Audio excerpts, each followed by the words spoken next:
જય Hind. Only for study ચેનલમાં તમારા દરેક મિત્રોનું હાર્દિક સ્વાગત છે. તો આજે આપણે વિડીયોમાં જોવાના છીએ કે પોલીસ કોન્સ્ટેબલ પીએસઆઈ જે મિત્રો જે પરીક્ષા છે ટૂંક સમયમાં આવી રહી છે. તો પરીક્ષાની પૂર્વ તૈયારી મિત્રો આપણે કેટલાક વિડીયો મૂકવાનું શરૂઆત કરી છે. તો આજનો આપણે જે વિડીયો છે એની અંદર મિત્રો આપણો ટોપિક છે બંધારણ વિશેનો. મિત્રો કયો ટોપિક છે?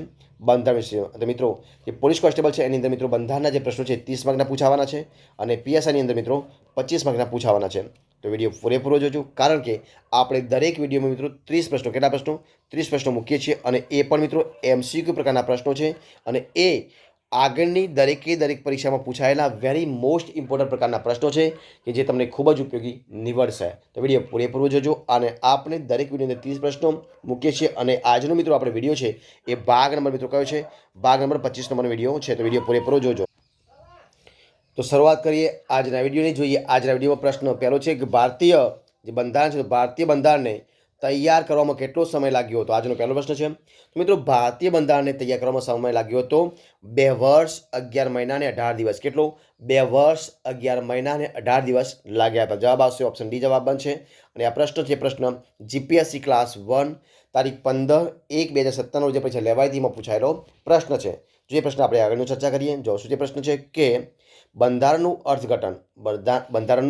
અર્થઘટન કરી કાયદાકીય વિવાદનું નિરાકરણ લાવવાનું કામ કોણ કરે છે? તો મિત્રો કોણ કરે છે? તો આ જો શું જવાબ આવશે? ઓપ્શન એ જવાબ બનશે સર્વોચ્ચ અદાલત. શું આવશે? ઓપ્શન એ જવાબ બનશે સર્વોચ્ચ અદાલત. ઓપ્શન એ જવાબ બનશે સર્વોચ્ચ અદાલત. જોઈએ પ્રશ્ન આપણે આગળ ચર્ચા કરીએ કે નીચેનામાંથી શું છે પ્રશ્ન કે નીચેનામાંથી જે આપ્યા છે એમાંથી ભારતના બંધારણનો કયો અનુચ્છેદ એવી જોગવાઈ કરે છે કે નાણાં વિધેયક રાજ્યસભામાં રજૂ ન થઈ શકે? તો જે મિત્રો નીચે આપ્યા છે એમાંથી ભારતના બંધારણનો જે અનુચ્છેદ છે મિત્રો અનુચ્છેદ નંબર 109(1) શું આવશે? 109(1) એ અનુચ્છેદ છે. અનુચ્છેદ એવી જોગવાઈ કરે છે કે નાણાં વિધેયક રાજ્યસભામાં રજૂ ન થઈ શકે. તો જવાબ આવશે ઓપ્શન એ 109(1). અને આ પ્રશ્ન છે પ્રશ્ન જીપીએસસી મેઇન પેપર 1ની અંદર 2016માં લેવાયેલી જે પરીક્ષા છે એમાં પૂછાયેલો પ્રશ્ન છે. તો જોઈએ પ્રશ્ન આગળ ચર્ચા કરીએ. જો શું છે પ્રશ્ન કે રાષ્ટ્રપતિએ જાહેર કરેલ જે વટહુકમ છે એ વટહુકમ સંસદ શરૂ થયા બાદ કેટલા સમયમાં મંજૂર થવો જરૂરી છે? તો મિત્રો રાષ્ટ્રપતિએ જો કોઈ વટહુકમ જાહેર કર્યો હોય તો એ વટહુકમ સંસદ શરૂ થયા બાદ એ છેલ્લા 6 અઠવાડિયામાં, કેટલા? છેલ્લા 6 અઠવાડિયાની અંદર એ સમયમાં મંજૂર થવો જરૂરી છે. કેટલા? 6 અઠવાડિયામાં મંજૂર થવું જરૂરી છે. તો અને આ પ્રશ્ન છે પ્રશ્ન બિન સચિવાલય ક્લાર્ક તારીખ 21/12/2014માં લેવાયેલી પરીક્ષામાં પૂછાયેલો પ્રશ્ન છે. જવાબ આવશે ઓપ્શન ડી 6 અઠવાડિયામાં. ઓપ્શન ડી જવાબ. જોઈએ પ્રશ્ન આપણે આગળ ચર્ચા કરીએ. જો શું છે પ્રશ્ન કે માનનીય રાષ્ટ્રપતિની ચૂંટણીની જે રીત છે એ રીત અંગેની જોગવાઈ ભારતના બંધારણના કયા આર્ટિકલમાં કરવામાં આવેલી છે? તો માનનીય રાષ્ટ્રપતિની જે ચૂંટણી રીત છે એ ચૂંટણી અંગેની જોગવાઈ એ ભારતનું જે બંધારણ છે બંધારણના આર્ટિકલ નંબર 55માં. શેમાં? આર્ટિકલ નંબર 55ની અંદર જેની જોગવાઈ કરવામાં આવી છે. શેમાં આવી છે? Article number 55. એટલે જવાબ આવશે ઓપ્શન સી આર્ટિકલ 55. અને આ પ્રશ્ન છે પ્રશ્ન જીપીએસસી ક્લાસ 2 તારીખ 16/4/2017 જે પરીક્ષા લેવાય તેમાં પૂછાયેલો પ્રશ્ન છે. તો જવાબ આવશે આર્ટિકલ નંબર 55 ઓપ્શન સી જવાબ. જે પ્રશ્ન આપણે આગળ ચર્ચા કરીએ. સંવિધાનમાં બંધારણીય સુધારા કરવા અંગેની પ્રક્રિયા બાબતે કયા અનુચ્છેદમાં જોગવાઈ કરવામાં આવેલી છે? સંવિધાનમાં બંધારણીય સુધારા કરવા અંગેની જે પ્રક્રિયા છે એ પ્રક્રિયા બાબતે કયા અનુચ્છેદમાં? તો મિત્રોનો અનુચ્છેદ આવશે અનુચ્છેદ નંબર 368. શું આવશે? ઓપ્શન બી જવાબ આવશે અનુચ્છેદ નંબર 368ની અંદર જોગવાઈ કરવામાં આવેલી છે. અને આ પ્રશ્ન છે પ્રશ્ન નાયબ મામલતદાર ડીવાયએસઓ તારીખ 13/11/2016માં જે પરીક્ષા લેવાઈ તેમાં પૂછાયેલો પ્રશ્ન છે. તો અનુચ્છેદ નંબર 368 ઓપ્શન બી જવાબ બનશે. જોઈએ પ્રશ્ન આપણે આગળ ચર્ચા કરીએ. જો શું છે પ્રશ્ન કે વિવાદાસ્પદ શું છે પ્રશ્ન વિવાદાસ્પદ અંગેને સરકારશ્રી દ્વારા પ્રકાશિત થયા મૂળ સ્વરૂપના પુરાવા અંગેની પુસ્તિકા કે પત્રને શું કહેવામાં આવે છે? તો વિવાદાસ્પદ બાબત અંગે સરકારશ્રી દ્વારા પ્રકાશિત થયેલા મૂળ જે સ્વરૂપના પુરાવા હોય એ અંગેની પુસ્તિકા કે પત્રને કહેવામાં આવે છે શ્વેતપત્ર. શું કહેવામાં આવે મિત્રો? એ શ્વેતપત્ર કહેવાય. કેવું પત્ર કહેવાય? શ્વેતપત્ર કહેવાય. જવાબ આવશે ઓપ્શન એ શ્વેતપત્ર. પ્રશ્ન આપણે આગળ ચર્ચા કરીએ કે બાહ્ય આક્રમણ અને શું આવશે? બાહ્ય આક્રમણ અને આંતરિક અશાંતિ સામે રાજ્યોનું રક્ષણ કરવાની સંઘની ફરજ રહેશે તેવું સંવિધાનના કયા ભાગમાં જણાવાયું છે? બાહ્ય આક્રમણ અને આંતરિક અશાંતિ સામે રાજ્યોનું રક્ષણ કરવાની જે સંઘની ફરજ રહેશે તેનું સંવિધાનના કયા ભાગમાં? તો એ મિત્રો સંવિધાનના ભાગ નંબર મિત્રો જે ઉપર પૈકી એક પણ જે અહીંયા દર્શાવે છે કે રાજ્યના માર્ગ સિદ્ધાંતો, મૂળભૂત હકો કે મૂળભૂત ફરજો એમાંથી એક પણ ભાગમાં જળવાયું નથી. અને પ્રશ્ન છે પ્રશ્ન જીપીએસસી ક્લાસ 2 તારીખ 2/4/2017 જે પછી લેવાયમાં પૂછાયેલો પ્રશ્ન છે. જવાબ આવશે ઓપ્શન ડી, ઉપર પૈકી એક પણ નહીં. ઓપ્શન ડી જવાબ બનશે. જોઈએ પ્રશ્ન આપણે આગળ ચર્ચા કરીએ કે રાજ્યપાલ વાર્ષિક નાણાકીય પત્રક કયું?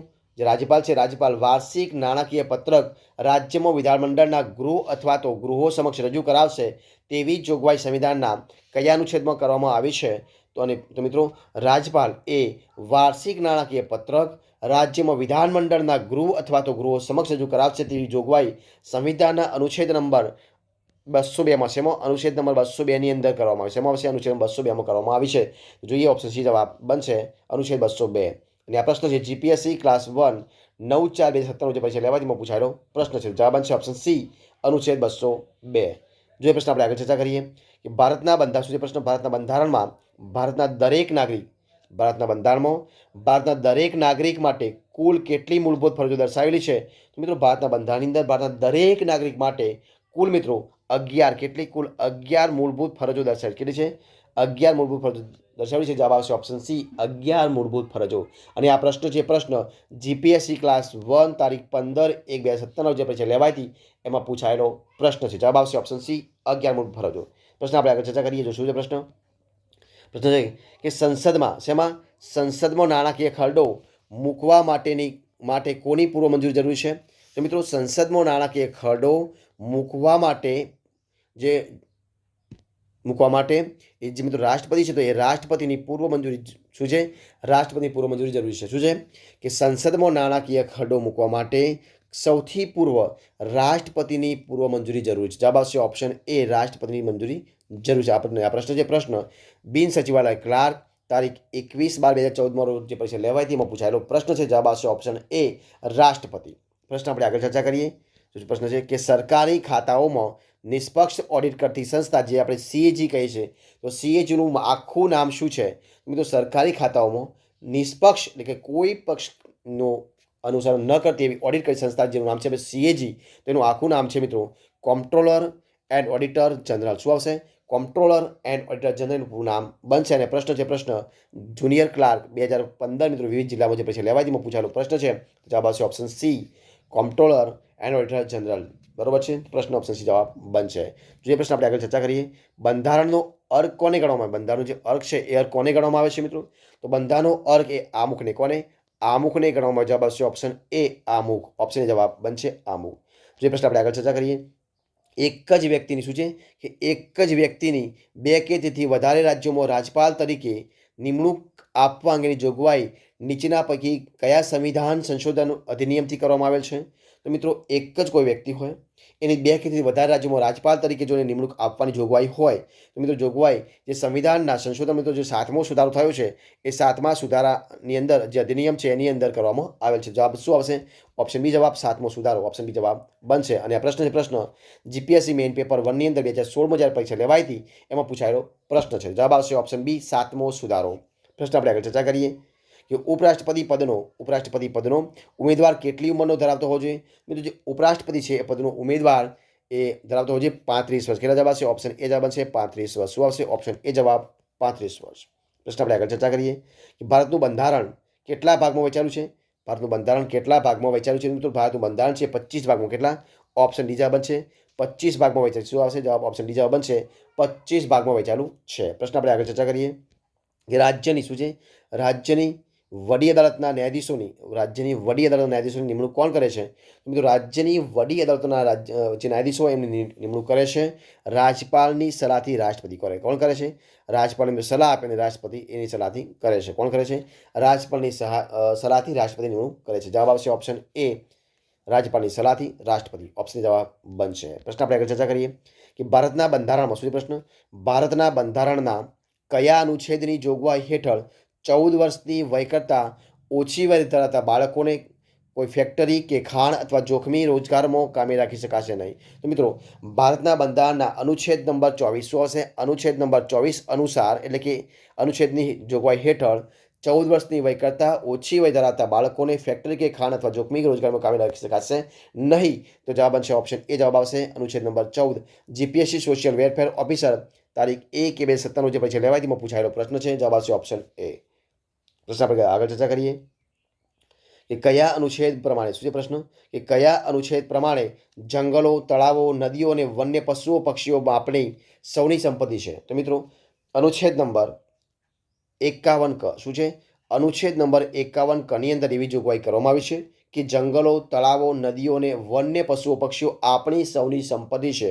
તો અનુચ્છેદ નંબર 51 કની અંદર એવી જોગવાઈ કરવામાં આવી. જવાબ આવશે ઓપ્શન સી, અનુચ્છેદ નંબર 51 ક. અને આ પ્રશ્ન છે પ્રશ્ન ફોરેસ્ટ ગાર્ડ તારીખ 9/10/2016 જે પરીક્ષા લેવાય તેમાં પૂછાયેલો પ્રશ્ન છે. પ્રશ્ન આપણે આગળ ચર્ચા કરીએ. જોશું છે પ્રશ્ન કે કોઈ વ્યક્તિ હોય અને એ વ્યક્તિને ગેરકાનૂની અટકાયતમાંથી મુક્ત કરવા માટે યોગ્ય ન્યાયિક એકમ નીચેના પૈકી કયું આજ્ઞાપાત્ર ફરમાવી શકે. તો કોઈ વ્યક્તિ હોય અને ગેરકાનૂની અટકાયતમાં મુક્ત કરવા માટે યોગ્ય ન્યાયિક એકમ છે તો મિત્રો કયું છે, હેબિયસ કોર્પસ. કયું આવશે, હેબિયસ કોર્પસ છે. એ હેબિયસ કોર્પસ દ્વારા આજ્ઞાપાત્ર ફરમાવી શકે. જવાબ આવશે ઓપ્શન એ, હેબિયસ કોર્પસ. અને આ પ્રશ્ન છે પ્રશ્ન બિન સચિવાલય ક્લાર્ક તારીખ 21/12/2014 મુજબ જે પરીક્ષા પરીક્ષા લેવાય તેમાં પૂછાયેલો પ્રશ્ન છે. જવાબ આવશે ઓપ્શન એ, હેબિયસ કોર્પસ. પ્રશ્ન આપણે ચર્ચા કરીએ. ભારતનું બંધારણ છે, ભારતનું બંધારણ તેના આમુખમાં દર્શાવ્યા પ્રમાણે કઈ તારીખથી અપનાવવામાં આવ્યું છે. મિત્રો ભારતનું બંધારણ છે, બંધારણ તેના આમુખમાં દર્શાવ્યા પ્રમાણે જે તારીખ છે તારીખ આવશે 26/11 કઈ છે, 26/11/1949. શું આવશે, 26/11 એટલે 26 નવેમ્બર 1949 રોજ એ તારીખથી અપનાવવામાં આવી છે. જવાબ આવશે ઓપ્શન સી, 26/11/1949. ઓપ્શન સી જવાબ બનશે. પ્રશ્ન આપણે આગળ ચર્ચા કરીએ કે રાજ્યપાલ કોની મરજી હોય ત્યાં સુધી હોદ્દા પર રહી શકે છે. મિત્રો રાજ્યપાલ રાષ્ટ્રપતિની મરજી હોય ત્યાં સુધી એ હોદ્દા પર રહી શકે. જવાબ આવશે ઓપ્શન એ, રાષ્ટ્રપતિની. ઓપ્શન જવાબ બનશે. પ્રશ્ન આપણે આગળ ચર્ચા કરીએ કે રાજ્ય હેઠળ નોકરી અથવા તો કોઈ હોદ્દા ઉપર નિમણૂક અંગેની બાબતમાં તમામ નાગરિકો માટેની તકની સમાનતા રહેશે અને આ જોગવાઈ સંવિધાનના કયા અનુચ્છેદમાં જણાવવામાં આવેલી છે. તો મિત્રો રાજ્ય હેઠળ કોઈ નોકરી અથવા કોઈ હોદ્દા ઉપર નિમણૂક અંગેની બાબતમાં તમામ નાગરિકો માટેની તક સમાનતા રહેશે. આ જોગવાઈ સંવિધાનના અનુચ્છેદ નંબર 16(1) માં સંવિધાનના અનુચ્છેદ નંબર 16(1) અંદર જણાવવામાં આવેલ છે. અને આ પ્રશ્ન છે પ્રશ્ન એટલે કે જવાબ ઓપ્શન બી બનશે.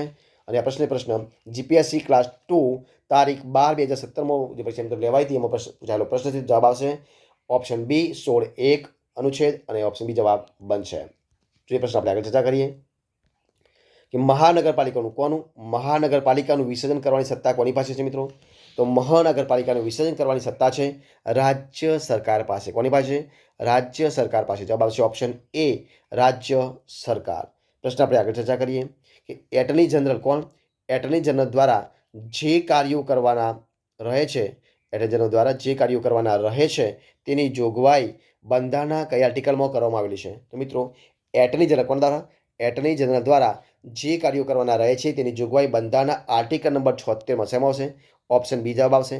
આર્ટિકલ નંબર 76ની અંદર એ જોગવાઈ કરવામાં આવેલી છે. અને આ પ્રશ્ન છે પ્રશ્ન જીપીએસસી મહિલા અને બાળ વિકાસ તારીખ 29/1/2017 જે પરીક્ષા લેવાય તેમાં પૂછાયેલો પ્રશ્ન છે. જવાબ આવશે ઓપ્શન બી, 76 આર્ટિકલ. પ્રશ્ન આપણે આગળ ચર્ચા કરીએ. શું છે પ્રશ્ન? ભારતના રાજ્યોમાં શું છે પ્રશ્ન? ભારતના રાજ્યોમાં રાષ્ટ્રપતિ શાસન કયા અનુચ્છેદ મુજબ લગાડવામાં આવે છે. તો મિત્રો ભારતના રાજ્યોમાં રાષ્ટ્રપતિ શાસન એ અનુચ્છેદ નંબર 356માં શેમાં? અનુચ્છેદ નંબર 356માં લગાડવામાં. જવાબ આવશે ઓપ્શન સી, અનુચ્છેદ નંબર 356. અને આ પ્રશ્ન છે પ્રશ્ન જીપીએસસી ક્લાસ 1 તારીખ 15/1/2017 જે પરીક્ષા લેવાઈ હતી એમાં પૂછાયેલો પ્રશ્ન છે. જવાબ આવશે ઓપ્શન સી, અનુચ્છેદ 356. પ્રશ્ન આપણે આગળ ચર્ચા કરીએ કે કયો છે પ્રશ્ન કે પબ્લિક એકાઉન્ટ્સ કમિટીના સદસ્ય કોણ બની શકે. તો મિત્રો પબ્લિક એકાઉન્ટ કમિટીના સદસ્ય બની શકે છે ચૂંટાયેલા ધારાસભ્યો. ઓપ્શન એ જવાબ બનશે ચૂંટાયેલા ધારાસભ્યો. ઓપ્શન એ જવાબ બનશે. અને આ પ્રશ્ન છે પ્રશ્ન એ જીપીએસસી પ્રિલિમ 2007માં લેવાયેલી પરીક્ષામાં પૂછાયેલો પ્રશ્ન છે. જવાબ શું આવશે? પબ્લિક એકાઉન્ટ્સ કમિટીના સદસ્ય બની શકે છે ચૂંટાયેલા ધારાસભ્યો. ઓપ્શન એ જવાબ બનશે. પ્રશ્ન આપણે આગળ ચર્ચા કરીએ કે બંધારણના આર્ટિકલ શું છે? બંધારણના આર્ટિકલ 280 હેઠળ નાણાં આયોગની રચના કોણ કરે છે. તો બંધારણના આર્ટિકલ 280 હેઠળ નાણાં આયોગની રચના કરે છે રાષ્ટ્રપતિ. ઓપ્શન એ જવાબ બનશે રાષ્ટ્રપતિ. કોણ કરે છે? રાષ્ટ્રપતિ. ઓપ્શન જવાબ બનશે. અને આ પ્રશ્ન જીપીએસસી આસિસ્ટન્ટ ઇજનેર સિવિલ તારીખ 16/3/2017 જે પરીક્ષા લેવાઈ હતી એમાં પૂછાયેલો પ્રશ્ન છે. જવાબ આવશે ઓપ્શન એ રાષ્ટ્રપતિ. આપણે આગળ ચર્ચા કરીએ પ્રશ્નની કે રાષ્ટ્રપતિ શાસન દરમિયાન શું છે પ્રશ્ન? રાષ્ટ્રપતિ શાસન દરમિયાન રાજ્યનું સંચાલન કોણ કરે છે? તો મિત્રો જ્યારે રાષ્ટ્રપતિ શાસન લાગ્યું હોય ત્યારે રાજ્યનું સંચાલન કરે છે રાજ્યપાલ. ઓપ્શનની જવાબ આવશે રાજ્યપાલ કરે. ઓપ્શનની જવાબ બનશે રાજ્યપાલ. ઓપ્શન જવાબ બનશે. અને આ વિડીયો છેલ્લો પ્રશ્ન જો શું છે કે સંઘ સરકાર અને રાજ્ય સરકાર વચ્ચે બંધારણીય બાબતો કે કાયદાના અર્થઘટનો અંગે વિવાદના ઉકેલની અંતિમ સત્તા કોની છે? તો મિત્રો એ બનશે ઓપ્શન સી સર્વોચ્ચ અદાલત. કોની બનશે? ઓપ્શન સી સર્વોચ્ચ અદાલત. જવાબ આવશે ઓપ્શન સી જવાબ બનશે સર્વોચ્ચ અદાલત એટલે કે સુપ્રીમ કોર્ટ. ઓપ્શન સી જવાબ સર્વોચ્ચ અદાલત. તો મિત્રો અહીંયા આપણે જે 30 પ્રશ્નો મિત્રો વિડીયો છે સંપૂર્ણપણે આપણે પૂરું કરીએ છીએ. જો તમને મારો વિડીયો ગમ્યો હોય, વિડીયો પસંદ આવ્યો હોય, તમને યુઝફુલ લાગ્યો હોય તો એને લાઇક કરો, કોમેન્ટ કરો, તમારા મિત્રોને વિડીયો શેર કરો અને છેલ્લે ચેનલમાં નવા હોય, ચેનલ સબસ્ક્રાઈબ ન કરી હોય તો ઓનલી ફર્સ્ટ ચેનલને સબસ્ક્રાઈબ કરવા માટે વિનંતી છે. મારા વિડીયોને પહેલાંથી છેલ્લા સુધી જોવા માટે તમારા દરેક મિત્રોનો હું દિલથી ખૂબ ખૂબ આભાર માનું છું. ફરી મળીશું એક નવા વિડીયો સાથે, નવા ટોપિક સાથે. ત્યાં સુધી બની રહો. જય હિન્દ, જય ભારત, જય ગરવી Gujarat. All the best of luck.